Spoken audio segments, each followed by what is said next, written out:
জীবনে বোন থাকাটাও আল্লাহর একটা নেয়ামত। বোনদের সাথে নিজের দুঃখ কষ্ট সব কিছু শেয়ার করা যায়, সব কিছু ভাগ করে নেওয়া যায়। হ্যালো মাই লাভলি পিপল, আসসালামু আলাইকুম। সবাই কি অবস্থা? আশা করি সবাই ভালো আছেন। আলহামদুলিল্লাহ, আমিও ভালো আছি।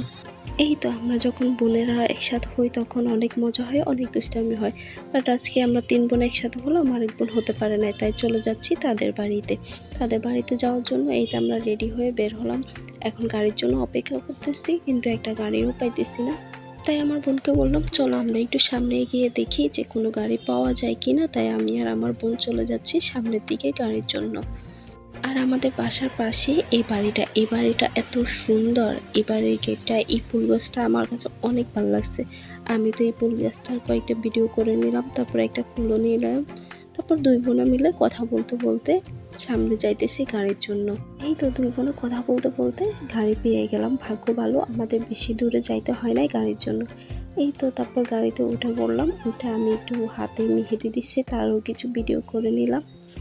এই মেহেদিটা আমি তখনই দিছি যখন আমার আর দুই বোনে রেডি হইতেছিল। তাদের রেডি হতে হতে এত সময়ের ফাঁকে আমি বসে বসে হাতে একটু মেহেদি দিয়ে দিলাম। তারপরে এই তো এই সুন্দর সুন্দর রাস্তাগুলো দেখতে দেখতে আমরা চলে আসলাম আমার বোনের বাড়িতে। বসে কিছু গল্প করলাম, আরও অনেক কিছু খেলাম, বাট ওগুলো ভিডিও ক্লিপ নিতে পারি নাই। তারপরে এই তো আমার বোন তার গাছের পাকা পাকা আমগুলো আমাদেরকে কেটে দিচ্ছে। আমরা সবাই মিলে এখানে বসে বসে আম খাচ্ছি, দুষ্টামি করতেছি, মজা করতেছি।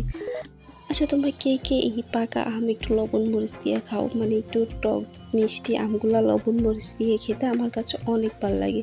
এই তো আমরা এখানে বসে বসে আম খাচ্ছি, গল্প করতেছি। আমার বোনেরা একসাথে হলে আমাদের কথাই পুরায় না, সবাই মিলে একসাথে কথা বলতে থাকি। তারপরে এই তো আমরা খাবার খেতে বসলাম।